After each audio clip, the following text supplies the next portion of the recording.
제주 항공기가 무안공항에서 정말 이렇게 동체 착륙을 하면서 폭발한 사건, 폭발된 사건 이걸 갖고서도 야 이거 지금 호명을 어떻게 해야 되느냐 이런 논란이 지금 다시 또 새롭게 일어나고 있습니다. 왜냐하면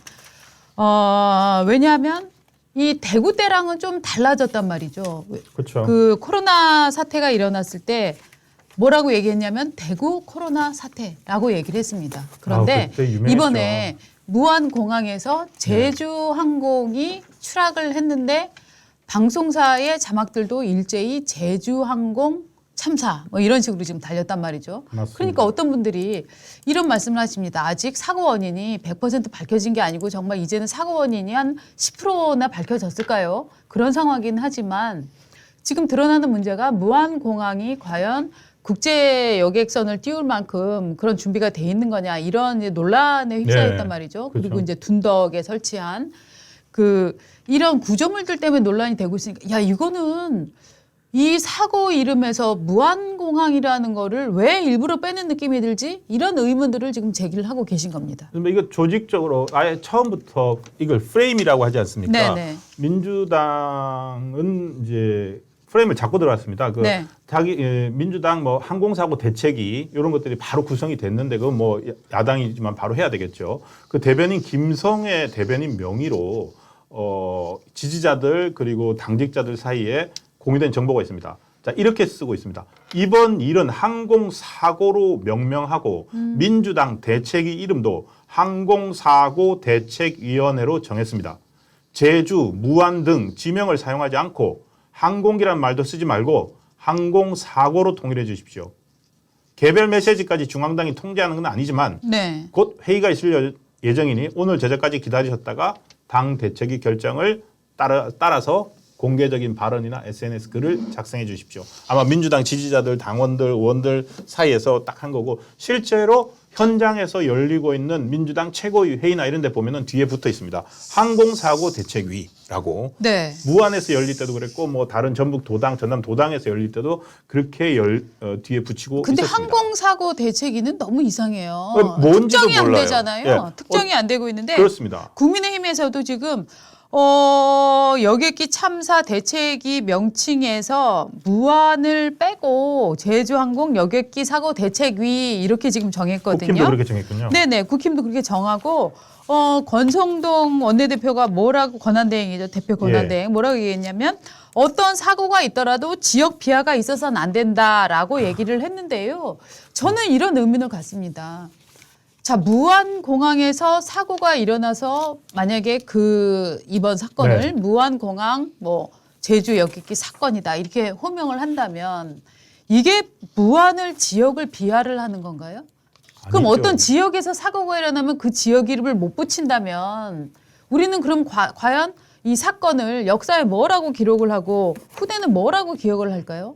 이거를 무조건 지역 비하다 이렇게 보는 것도 저는 논리적으로 성립되지 않는다고 하는 게 보십시오. 대통령 취임하던 해에 할로윈 데이에 이태원에서 참사가 일어났습니다. 10월 29일이었죠.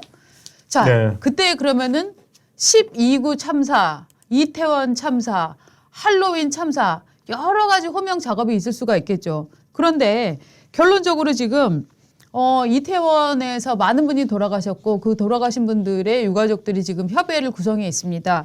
그 협의회 이름은 1029, 즉 사건이 일어난 날 10월 29일입니다. 1029 이태원 참사 유가족 협의회입니다. 예. 자, 그럼 이거는 이태원 참사 유가족 협의회는 이태원을 지금 비하하는 겁니까? 그거는 저는 아니라고 보거든요. 맞습니다. 그러니까 이게 지역이나 일시 발생 장소들을 사고 가지고 붙이는 건 저희가 괌에서 발생했던 칼기 추락 사고는 괌 대한항공 항공기 추락 사고라고 부르고 있고 대구에서 발생했던 지하철 사고도 지하철 사고가 아니잖아요. 대구에서 발생한 대구 지하철 사고라고 부르고 김해 무궁화호 탈선 사고, 그다음에 여수 아시아나 여객기 추락 사고. 그렇죠. 다 항상 어떤 다양한 사고에 그 지역은 어느 지역에서 들어갔는지를 반드시 거의 대부분 했던 것 같은데 유독 유독 이번에는 네. 무한을 빼자고 하는데 네. 저 여기에는 시청자 설문 하나 올려주시죠. 네. 예. 우리 오늘 설문도 준비했는데요.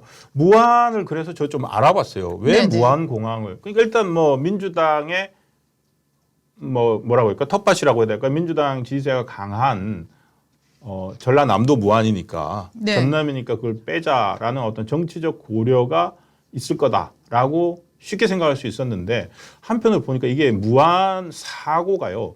무한공항을 17년 전에 만들어진 무한공항을 국제공항으로 만들려고 했던 그 지난 오랜 세월 동안의 민주당 소속 지자체장 이런 분들의 노력 끝에 지금 이 사고가 난 여객기가 국제선 취항한 게 12월 2일인가 3일로 처음이라 그러거든요. 네네. 정기 국제선 취항 불과 일주일 만에 불과 한 달도 안 돼 가지고 났지 않습니까? 21일 만에 났죠. 21일 만에. 예. 그래서 그거를 하는 과정에서 이 많은 노력들이 뭐 광주시장이나 그다음에 전남도지사나 그런 민주당 차원이나 여러 가지 이렇게 있었고 실제로 2022년에 이재명 대표가 대통령 후보로 나왔을 때 대선 후보 공약 중에도 무한공항을 국제공항으로 성격시키겠다가 있었더라고요. 그 국제공항으로 승격시킨다라고 하는 건 지방공항들을 다 이제 키워주겠다. 그렇죠. 이런 것들이 이제 정치인들이 뭐 지자체장을 나거나 대통령 네. 선거에 나거나 다 하는 얘기인데 저는 진짜 여기서 정확하게 의문을 갖게 되는 게 뭐냐면 사고 첫날부터 언론에서 TV 자막으로 제주공항 사고라고 일괄적으로 박아서 나왔어요. 제주 항공사고라고. 네네. 제주 항공사고라고 일괄적으로 그렇게 나왔는데 마치 방송 3사들이나 뭐 방송사들이 협의라도 한 듯이 그렇게 나오는데 이것은 무엇인가 하는 느낌이 든다는 거죠. 우리가 어떤 사고에 대해서 딱 그야말로 명명을 할 때 무엇이 작동하길래 이렇게 일괄적으로 무한공항이라는 얘기는 다 빠져버리고 제주항공이라는 얘기만 나오는가. 반대로 어떤 사람들이 그러더라고요. 야, 저 제주항공은 지금 정신이 너무 없어서 저 방송사에 지금 전화해서 이름 바꿔달라는 얘기도 못하네. 그런 얘기를 막 그럴 하고 수도 있는 있죠. 정도인데. 네. 그러니까 그래서 예. 어떤 특별한 지시나 방송사들이나 이런데 네. 뭐 그게 있었다면 그건 상당히 큰 문제일 테고. 저는 있었을 거라고는 안 보는데요. 뭐 모르겠으면 그 김성애 대변인 발로 나왔던 텔레그램 네. 저런 것들이 작용을 했을 것 같습니다. 네. 가급적이면은 중립적인 용어를 써달라. 그러니까 민주당은 말입니다. 대구에서 지난번 코로나 처음 발생했을 때요. 그때는 뭐 아주 노골적으로 이거는 대구 코로나다. 이거는 대구 코로나라고 불러야 되고 신천지 코로나라고 불러야 된다고 뭐 김어준이나 이렇게 얘기를 맞습니다. 했는데 이런 경우에는 아주 그냥 멀쩡한 사람들처럼 중립적으로 이름을 달아야 된다. 어떤 이것 때문에 지역이 피해를 입어서는 안 된다. 아니 그러니까 저도 지역이 피해를 입어서는 안 된다고 제주항공이라고 생각하는데요. 짓는 것은 중립입니까? 그러면 어떻게 보면은 이거는 보잉 737기 사건 아닙니까? 그렇죠. 중립이라는 건 없어요. 그래서 예. 어떤 사고에 따른 어떤 책임 소재나 네. 이런 것들을 피해 가려고 했던 거 아닌가. 지금 사실은 보면은요. 무한공항도 나중에 이제 그 제주항공에서 사고 여객기에서 나온 블랙박스나 네. 그다음에 관제탑과의 교신 기록 네. 이런 것들을 통해서 비행기나 항공기 문제나 이런 것들이 나올 수도 있지만 네. 현재까지 나온 바로는 네. 그 다른 데보다 한 300m 가까이 짧은 활주로 네. 그리고 또 활줄의 끝에 있었던 얼음키 2개 높이 한 거의 4m 높이의 그 흙벽 그 콘크리트가 박혀 있었던 타설돼 있었던 흙벽 이런 것들 결국 공항에 구조적 결함이 있었다는 거 아닙니까? 네. 그럼 공항은 왜 그런 구조적 결함을 가질 수밖에 없었을까? 그러니까 공항은 들어갈 수밖에 없거든요. 그럼 사고 원인과 무한공항도 관계가 있잖아요.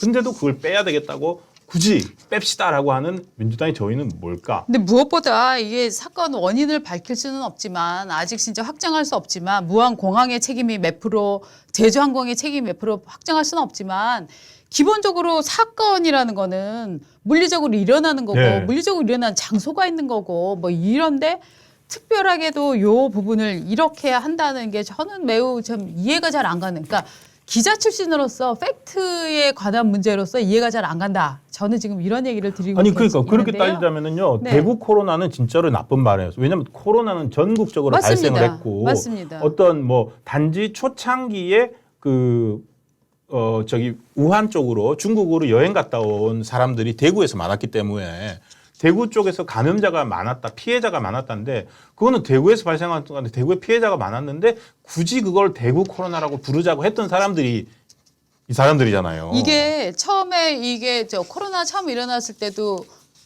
우한에서 일어나서 우한 바이러스 그 얘기 나왔었잖아요. 그렇죠. 그것도 있었죠. 그럴 때 WHO에서 뭐라고 얘기했냐면 지역명을 넣지 마라라고 해서 코비드 국제명으로는 코비드 19라고 예. 이름이 바뀌어졌잖아요. 어떻게 보면은 이게 이제 전체적인 뭐 저 PC 진보 드라이브 뭐 그것도 때문에 있죠. 예. 이런 식으로 이제 이름을 빼 버리는데 문제는 뭐냐면 그런 바이러스 상황하고 이런 사건하고는 좀 다르기 때문에 어쨌든 저는 이번 그 사고를 명명하는 부분에 있어서 좀 의문이 있다. 자, 저희가 설문 올려드렸는데요. 제목이 좀 잘못 들어갔습니다. 무안 공항에서 일어난 제주 항공 사고입니다. 네. 제주 항공 사고 어떻게 아마 우리 설문 참여해 주시는 시청자분들은 다 알아들으셨을 거예요. 뭐 네, 이게 네, 살짝 이렇게 공하고 항을 바꿨네요. 제주항공 사고 2%, 무안공항 사고로 부르자 97%. 아이고야, 난 모르겠다. 1%, 1229 항공 사고라고 부르자 0%. 0%인 게 참 특이합니다. 네. 네. 자, 여러분들 의견 계속 주시면 저희가 참고해서 보겠습니다. 이 0%를 그러니까 민주당은 대책의 이름으로 쓰고 있네요. 항공사고 대책위원회. 네. 항공사고 자. 대책위원회 전 세계 항공사고에 대해서 다 책임을 지려고 하나?